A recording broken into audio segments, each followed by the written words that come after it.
Okay, good morning. Good morning. Laurie Clark here, advanced nurse practitioner in the state of Missouri. And I just came off of 2 night shifts working PRN at the hospital, cross covering. Been in the medical field for over 14 years, just passionate about helping people. I started out as a realtor because I got scammed buying my first house, right? I didn't know that I could get a inspection. I didn't know that I could ask for closing cost, all these things. So I'm that kind of person that if I see that there are changes to need to be made, then if I'm passionate enough about it, I'm going to jump into it. So I became a realtor. I was a realtor for over, at 16 years. All right.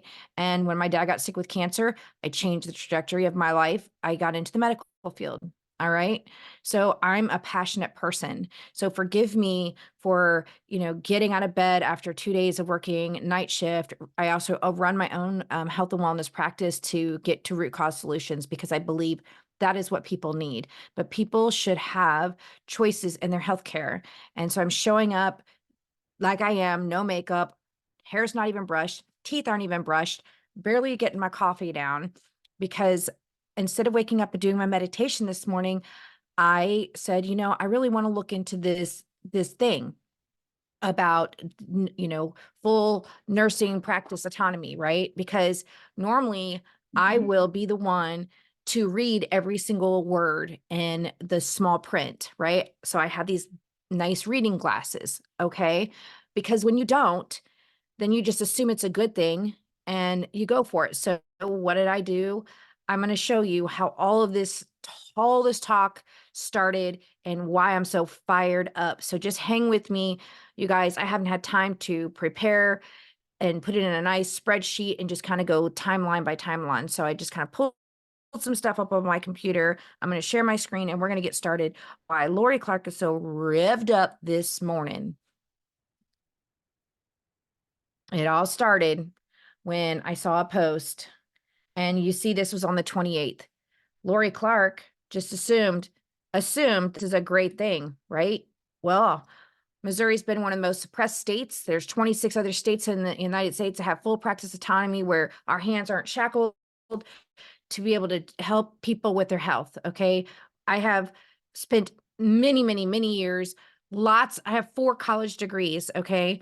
So I feel fully capable of working at the top of my practice. All right. If I don't know how to do something, I'm going to say that. Okay. But I feel like we shouldn't be tied down because we have a license to practice. Right. And so Missouri is one of the most restrictive states in the United States, period. Okay. I think, if not the most restrictive. All right. And so it all started with this. And I said, oh my goodness, yes, 90% of American or Missourians believe that APRNs can fill these workforce gaps and improve the quality of care. Yes, finally, it's going to happen. Every year it comes up, and every year they might give a little inch, but not much because we've had. So I thought this powerhouse on the committee that was really fighting for the doctors to suppress the practitioners from being able to practice at their full practice because, again, it's about money. Insurance gets more, or you get paid more by being a doctor than a nurse practitioner. We get paid 85% of for the same treatment that you would get, that a doctor would get the 100%, right? So insurance will pay out to the company, right? A lot of us are work for a company, right? We're managed by people, and then they pay us our wages. Okay. So we trade time for service, and then they decide we get less pay for the same job. Okay. Not only that, and then if we want to go out on our own, they make it very difficult for us to go out and help you. And so a lot of people have just chosen to take the 85%, use the insurance reimbursement, whatever they pay, and then you have to have a collaborating physician to work in the state of Missouri. Well, I choose not to take insurance in my practice. Not to say that you can't use your insurance to go do things like your MRI or go see a specialist. It's personally paying me for me to help you with your service. I personally do not bill the insurance company. It's an agreement between you and me. This is what I cost for you to come under my care and let me help you with your health. Okay. To me, that releases the shackles and change. And because now I don't have to worry about insurance dictating what I can do for you. Even doing this, ordering a lab. Well, what was the reason for that? Why did you want a lipid profile? What, we're not going to pay it. We're going to deny it. Okay. So I have worked out cash prices with, different lab companies, so I can do, a diamond panel for less than $300 that insurance company might charge $1,200 for. Okay. So that's a whole nother story. Let's get back to it. So this is what spawned me off, and I did not do my homework. Let me repeat. I did not do my homework, and I did not read every single line, every single thing, and look at the I's and the T's and read the whole thing. So I was like so excited, and I posted it, and I was like, yeah. You guys everybody support this. Okay. Put it in private groups and things. I'm like, this is amazing. Well, something got on my heart this morning. Instead of praying and meditating, I said, I need to look at this bill. As soon as I woke up, I was like, I need to look at this bill. All right. And my eyes were literally still glued shut because I'm very, very tired, working like a dog for the past 4 days. Okay. So I went to look at the bill, and, this was one of them. This is the press release that was gone out, and this is kind of just gives you a little snippet. And this is the person, Jill Kleinerman's. I think she's the CEO. I was like, who is this person? Because she's supposed to be representing us, right? And the Missouri Nursing Association. So that's a big deal. Well, who owns that? So I went to Union Facts, American Nursing Association. She's the CEO. So I would imagine she's the founder, whatever. I don't know. I don't care at this point because I'm a little perturbed. And so just look at these names and just take note. These are the people that are pushing this agenda. Now, whether it's for good, bad, that indifferent, I'm just showing you facts. I don't really care. I'm okay. So patients first. This is the bill. Okay. Sounds great. We all want people to come first. People first, right? I work for God. I don't work for man. All right. I'm the vessel. God goes through me and he does his job, and I just allow it to happen.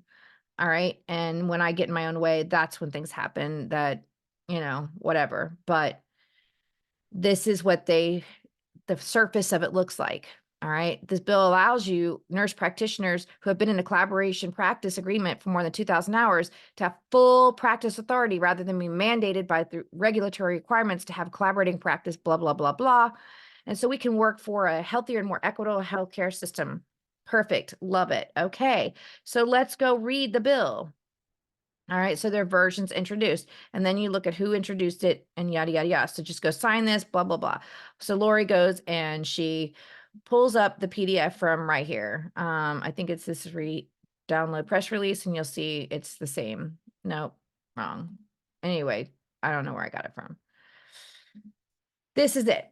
And so it's 10 pages, and I did read all 10 pages. All right. So this is like what's going on. What perturbs me is, okay, this is what supposedly Perkins is the one that is sponsoring this bill. And this is what he's saying. So you look at this and you're like, okay, this sounds good. Currently, the advanced practice registered nurse can be in a collaborative practice agreement, collaborating with physician, and which include maintaining the geographical proximity. So they were acting like it's going to remove this. We have to be in a 75-mile radius to where our practitioner, our doctor is, in order to practice. So I remember one year when COVID was really bad, I was at the lake and my collaborating physician was in Independence. So I was over that 75 period, and I had people calling me because I do telemedicine, and they were very sick and they were needing a prescription, and they were specifically wanting ivermectin. And I said, I'm sorry, I can't do that because I'm in this constraint. So that is going to tell you right there, those people were not taken care of. And there was about 16 calls that weekend. It was over 4th of July that I could not help. Okay. So further ado, and keep that word ivermectin in your thoughts, because I want to tell you, this is what the bill is pushing through. All right. Specifically, if you look here, any rules related to dispensing or distribution of medications or devices by prescription or prescription drug orders under this section shall be subject to the approval of the State Board of Pharmacy. Any rules relating to dispensing or distribution of controlled substances by prescription or prescription drug orders under this section shall be subject to the approval of the Department of Health and Senior Services and the State Board of Pharmacy. In order to take effect, such rules shall be approved by a majority vote of quorum of each board. Neither the State Board of Registration of Healing Arts, which is where the doctors, the physicians are under, nor the Board of Nursing, which is what the nurse practitioners and nurses are under, may separately promulgate rules relating to collaborative practice arrangements. Such joint promulgated rules shall be consistent with guidelines for federally funded clinics. The rulemaking authority granted in this subsection shall not extend to collaborative practice agreements of hospital employees providing inpatient care within hospitals as defined pursuant to Chapter 197 or population-based public health services as defined by this. Okay. To me, that's a problem. Why is that a problem? And I will show you. Did I not pull it up?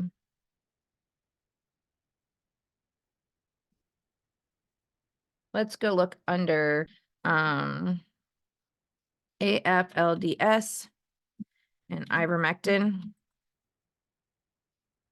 So, or we can do, all right, right here.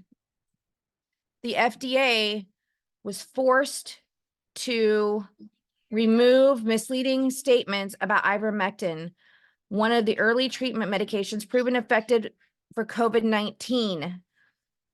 They have already taken down one page that falsely advised against its use, and within 21 days, they will remove another one titled, "Why Should We Not Use Ivermectin to Treat or Prevent COVID Disease?" So do you see why I'm fired up? Okay. I'm fired up because when I was working front lines, I was woken up in the middle of the night for 2 weeks straight, telling me to open up my own practice, telling me that I had to help save lives. This was when ivermectin, people were losing their license for prescribing. And God said he had his cloak around me. He was protecting me to go save the people. So I did what he did. I was a servant of God. And I literally helped people save their lives under my care. I got them oxygen. I would go to their home. I would take care of them, whether they had money or not. I cared for the people. People were leaving the hospital, telling them come back when they couldn't breathe. Oxygen 89%. Okay. And then I was scared. I was scared. I was walking in faith and the fear at the same time. And talk about being schizophrenic. That would make you schizophrenic. You have to walk in faith. Like I'm walking in faith right now, just talking to you. Okay. Because this is very important for people to understand what's happening right now. All right. I walked in faith and I was praying to God. I said, God, I need this fear away from me, right? Please help me. I need something to protect me because I was so worried about losing my license, right? You know, you saw what happened to Simone Gold. You saw what happened to so many other great warriors that were just giving people health freedom choices, okay? And giving them the education and the information behind things. I don't prescribe things just because the law or the government tells me or the FDA tells me, you know, take this, okay? It's healthy until they find that there's side effects. Everything that's synthetic has side effects. Even drinking too much water can cause toxicity. Okay, so there's a balance in our body.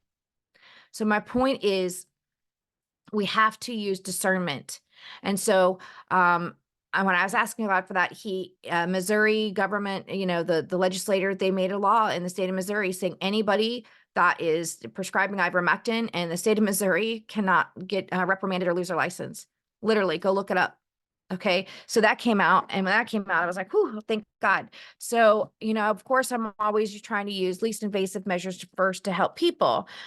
But people wanted health choices. And I'm like, listen, if you're going to be taking ivermectin, you want to make sure you're pooping, you know, we start low and we talk about all of the things. And we have, you know, I spent hours and hours with people. I don't just get on here, fill out a form and here you go. I care about you and I care about us having choices. All right. People were going to the veterinarian stores and buying this stuff and making themselves. People were buying from other places in the country just to get it in their home. So whether I was prescribing it or not, and they wanted it, they were going to get it because they also knew and did the science behind it. All right. So people that didn't like that agenda, that's for your choice. If you don't care about ivermectin, you think it's a horse pill, so whatever, but you've never talked to me. I can tell you that. I haven't educated you on it. And I've spent years researching this stuff. Okay. And people have been using it outside the country for neons. I would prescribe it when people were going out of the country, right? And they might get sick with something because they're exposed to something. And I gave them ivermectin. I was prescribing that and hydroxychloroquine before you guys even knew what it was. All right. So this stuff has been used and they know that. It's about knowing what's out there, knowing the risk versus the benefits, and knowing what you need to do also, because it's never going to be any one pill that takes care of anything. You have to take care of you. You have to have the right sleep, the right mindset, the right foods, the right light, right? All the things. I call them the 5 pillars of health. All right. We all need a solid foundation because you can put everything in your body. It's not going to work if your body's broken. Wow. What a tangent. I am so just passionate about you, and I'm passionate about health freedom choices, right? And this is actually taking it away. This is not what we want. This is not what we want right here. Because let me tell you something. When this happens, remember, I remember when I first tried to prescribe ivermectin to like a CVS or a Walmart, okay, like a non-compound pharmacy. And when I did that, and they refused, absolutely refused to fill the prescription. Insurance wasn't paying for it. All right. So I said that at that time, I said, when did pharmacy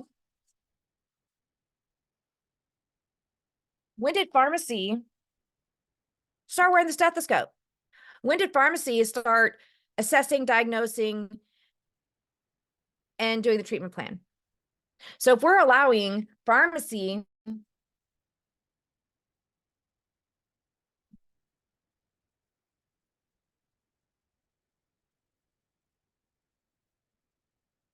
if we're allowing and having the pharmaceutical company and the Department of Health and Senior Services say what you are allowed to have, they might as well have the stethoscope, because it doesn't matter if I'm doing a good health history on you, that I'm doing the labs, and then I come up with this treatment plan, and then I discuss it with you, and then as a team, a health freedom choice that you want in your care, because you absolutely, it should be a collaboration, right? This is your body, right? You should have health choices. That's taken away right there. That's absolutely taken away from, they have the stethoscope. So now they're prescribing, not us. How are we prescribing on this? Tell me how this bill shows that we're prescribing. Maybe I'm wrong. Maybe I'm just out of pocket because I'm just tired and I'm just seeing it from this angle. But is anybody else seeing this? Is anybody else seeing this angle here? Or do you see that this could be a problem? Do you see that that was trying to happen before? Right? That's why we were using compound pharmacies, which they've been trying to shut down, by the way, because they want control over what they want you to have. And this is my opinion, because it's, listen, health is a multi-billion-dollar industry, right? And profit over people is going to trump them. And, we have to stay united. And so my job, as far as I'm concerned, I have an obligation to show you these things so this is happening. And gosh, man, that's like, the wolf in sheep's clothing. The wolf in sheep's clothing. What in the world are we doing here? What are you doing, Jill? Why? Why would you allow that to be in there when you are for us? Missouri Nursing Association, right? You're supposed to be for the people. But where is the pockets being lined? So then I could go down a rabbit hole and be like, who's funding what? You know, why are we putting that in the bill? And that's not shown in here. I mean, look, you got 10 pages in here. I had to read all of this. I think that's a big deal. I think this is a huge deal. But that sure wasn't put in here, was it?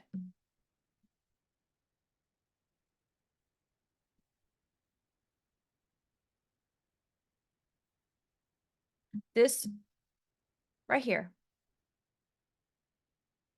That's not being shown. Because I'm going to tell you something. If that was being shown, and we knew that for people like me that have fought for you guys, it's not about just, okay, you want ivermectin?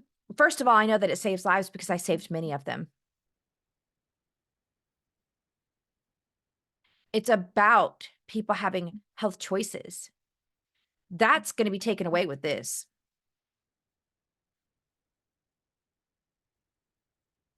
That is absolutely going to be taken away with this because this is going to take this even out of the compound pharmacy's hand. They're like, okay, we can't shut down all these compound pharmacies. So what we'll do is we'll take it straight up to the state board of pharmacy.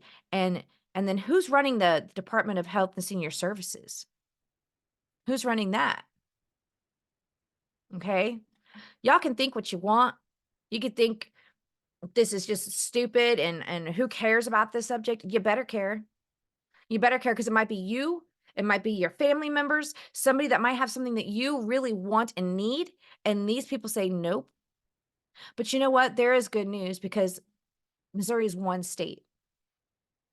I'm about to look for different houses. I swear I'm about to just move. Like I don't want to give up on Missouri. I'll keep my license here. I'll keep fighting. But I have license in multiple states. Okay. So I can go to another state and I have gone to another state where my hands are not tied, you know? So there you go. But we shouldn't have to have that. Missouri should have that same right that these other states have, right? That we have God-given right to help people.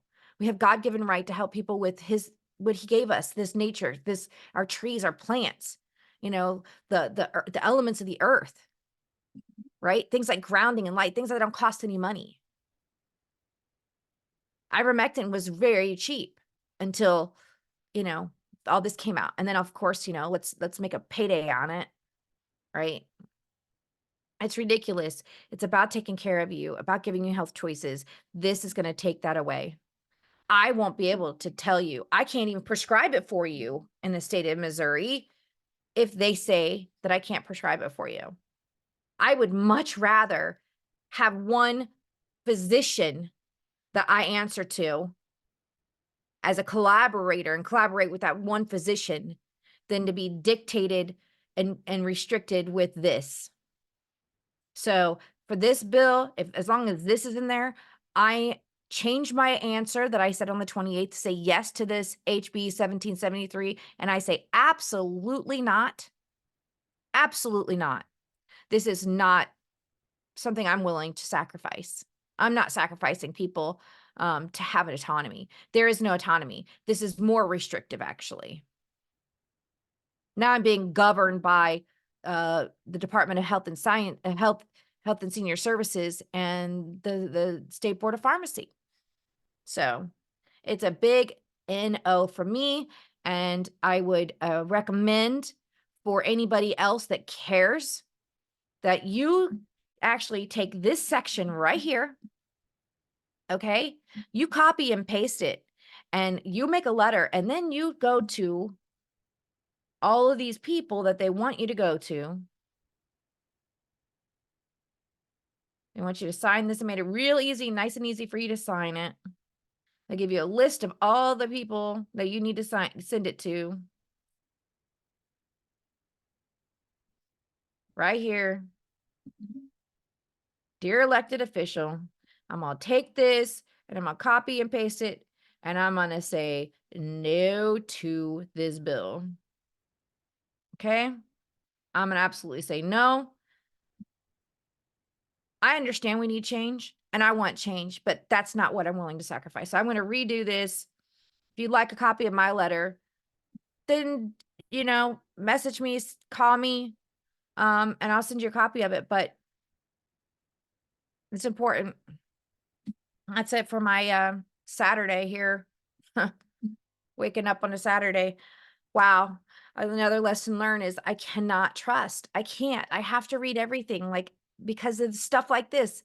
It's pretty freaking sad as far as I'm concerned. It's pretty sad when, you know, here, it looks good, da da da, and get you in there, and then all of a sudden well, did you find out the fine print? You know? So anyway, that's it. Have a great day. God wins.